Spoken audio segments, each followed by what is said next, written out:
গল্পটা শোনার সাহস আছে তো? নমস্কার সবাইকে, পিতৃ স্টোরি হাউসের ৭০ নম্বর এপিসোডে তোমাদের সবাইকে স্বাগত জানাচ্ছি। দেখতে দেখতে আমরা ৭০ নম্বর এপিসোডে পৌঁছে গেলাম তোমাদের এত ভালোবাসার জন্য। তো আজকের যে গল্পটা তোমাদের সাথে শেয়ার করব সেটা হলো, গল্পের নাম হলো নরখাদক শুভ্র।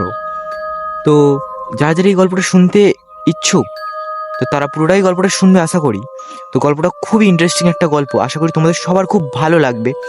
তো গল্পে যাওয়ার আগে যারা যারা চ্যানেলে নতুন আছো প্লিজ চ্যানেলটাকে সাবস্ক্রাইব করে নাও আর বেল আইকনটা অলে সিলেক্ট করে নাও, যাতে এইরকম ভৌতিক গল্পের নোটিফিকেশান তোমাদের ফোনে সবার আগে পৌঁছে যায়।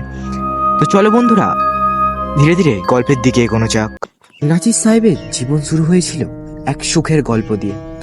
ভালোবাসা দিয়ে গড়া তার ছোট পরিবার ছিল আনন্দ আর প্রশান্তি। স্ত্রী এবং একমাত্র সন্তান শুভ্রকে নিয়ে তিনি ভেবেছিলেন এই জীবনে সব পাওয়া হয়ে গেছে। শুভ্র ৬ বছরের ছোট্ট ছেলে ছিল তার চোখের মণি।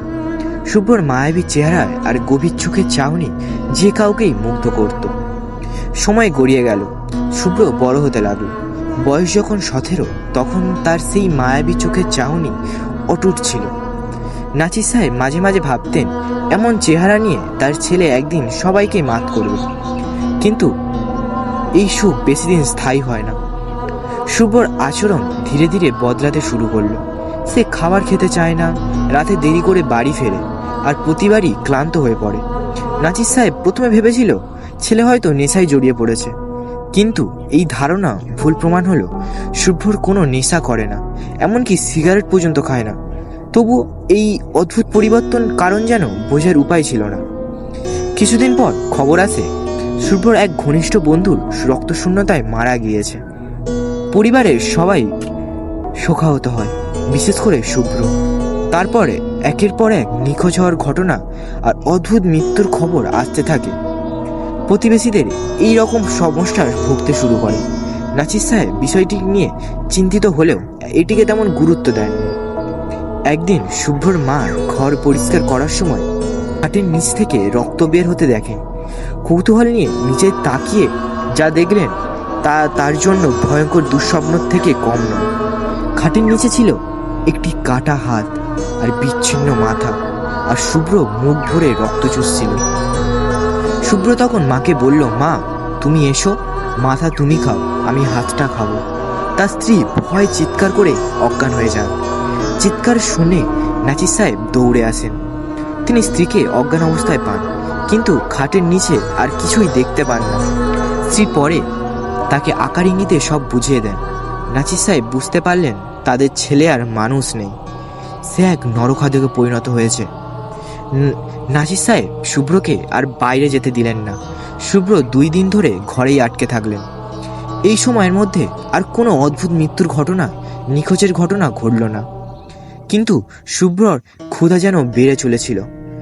এক রাতে শুভ্র তার মা বাবার ঘরে ঢুকে যায় এবং তার মায়ের পায়ে রক্ত চুষতে থাকে। মাংস ছিঁড়ে গেলে তার মা ব্যথায় চিৎকার করে উঠলেন। নাজির সাহেব দ্রুত বুঝতে পারলেন শুভ্র আর নিয়ন্ত্রণে নেই।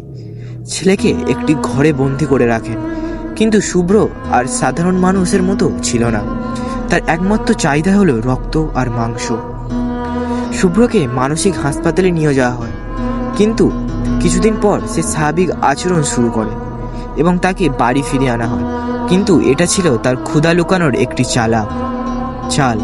একদিন সে মাকে আক্রমণ করে তার ঘাড়ের মাংস ছিঁড়ে খেয়ে রক্ত চুষে দেয়।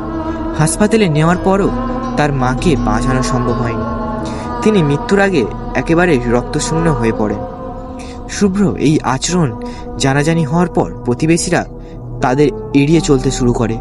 নাজির সাহেবের আর তার স্ত্রীকে সমাজের চোখে একঘরে করে দেওয়া হয়। শুভ্রকে ভালো চিকিৎসা করার জন্য বিদেশে নিয়ে যাওয়ার হয়, কিন্তু তাতেও কোনো উপায় মেলেনি তার। শেষমেশ নাজির সাহেবের বুঝতে পারলেন তাদের ছেলে আর ছেলে নেই, সে এক দানব হয়ে উঠেছে। শুভ তাদের জন্য এক অভিশাপ হয়ে দাঁড়িয়েছে।